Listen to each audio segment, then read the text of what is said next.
economists that I follow on Twitter, and talking a lot about what you were saying, Randy, and of course you as well, Dr. Howard touched on it, about how this particular COVID, not only how it's affected people differently from a health point of view, but also an economic point of view.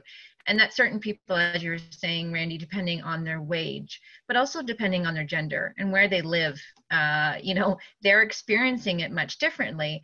And it's interesting to see how various governments, at different levels, are kind of going back to these solutions of let's build bridges, let's build roads, let's get at the construction side. I'm not saying this is for every government, but I'm watching various provincial and municipal responses.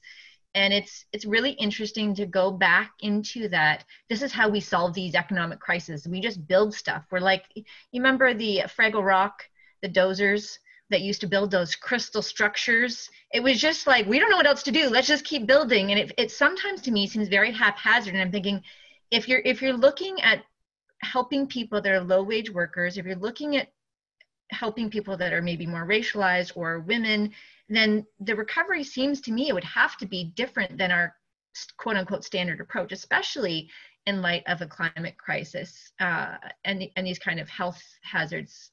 What do you think, Dr. Howard?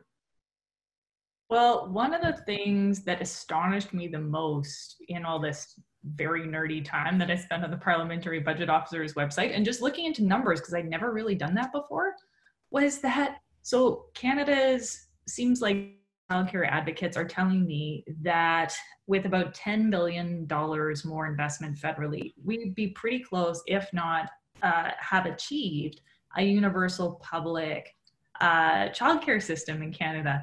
And then you compare that to what we're spending on other things. And then you look at the ask that they were making. So they were saying, okay, well, when we redo the economy, in your sort of rebuilding, we'd like you to give us $2.5 billion. And I'm like, we already spent $16 billion supporting fossil fuels.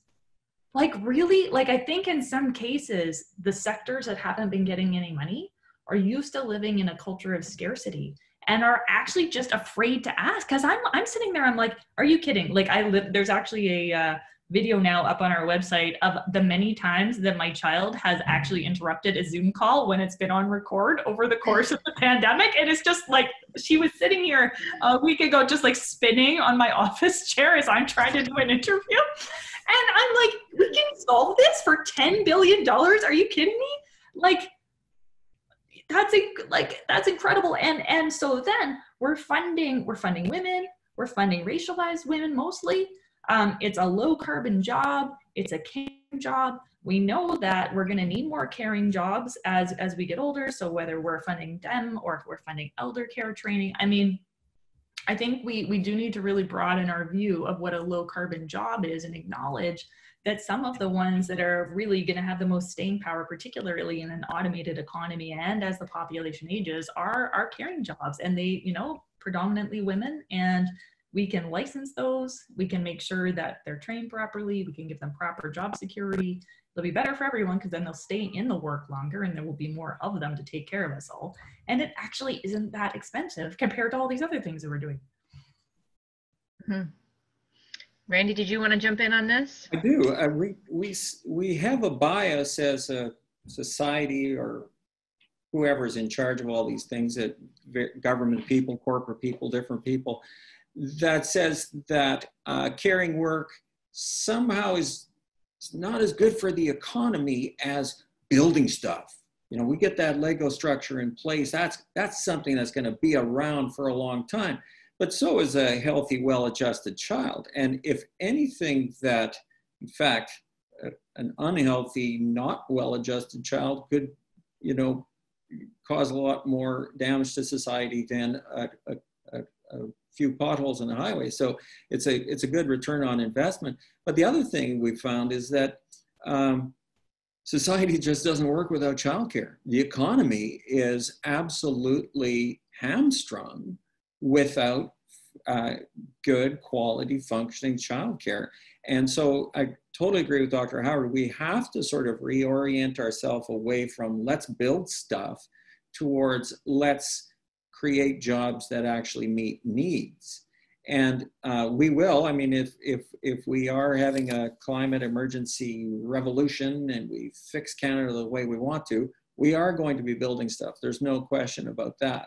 But we also have to recognize that the kind of society that we want has a lot of caring that goes into it, and we need to recognize that for sure. Yeah, and it's interesting because when Just Recovery Simcoe started to work with amongst our 40 member groups, and we started to talk about different ideas and things that could go on, and we went through the list, it was really interesting how there was a lot of co-benefits to things. You know, if you build a road, okay, you build a road, you also lose a lot. Oh, there she is. I've shipped my kids off for the night, so I don't have to worry about that for today.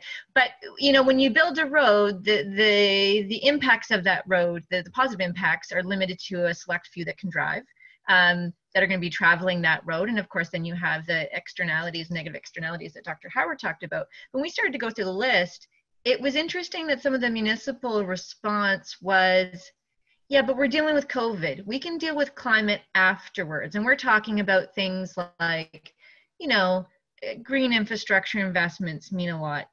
Changing land use planning policies so that they're more equitable. Putting in, like, sort of things that everyone goes, yeah, but that's dealing with climate. We're trying to deal with COVID. And you're like, actually, you can come up with solutions that bring the best of both of those things, that you can deal with inequity, and you can deal with municipal financial constraints, and you can deal with COVID, and you can deal, you know what I mean, with, not that there's a silver bullet to any of it, but I think sometimes it seems to me, and I'd like to see what you guys think about it, seems to me that there is this compartmentalization. We can only deal with one problem at a time. If you want to fix the penal system, then you get more correction officers, or you put more money into it.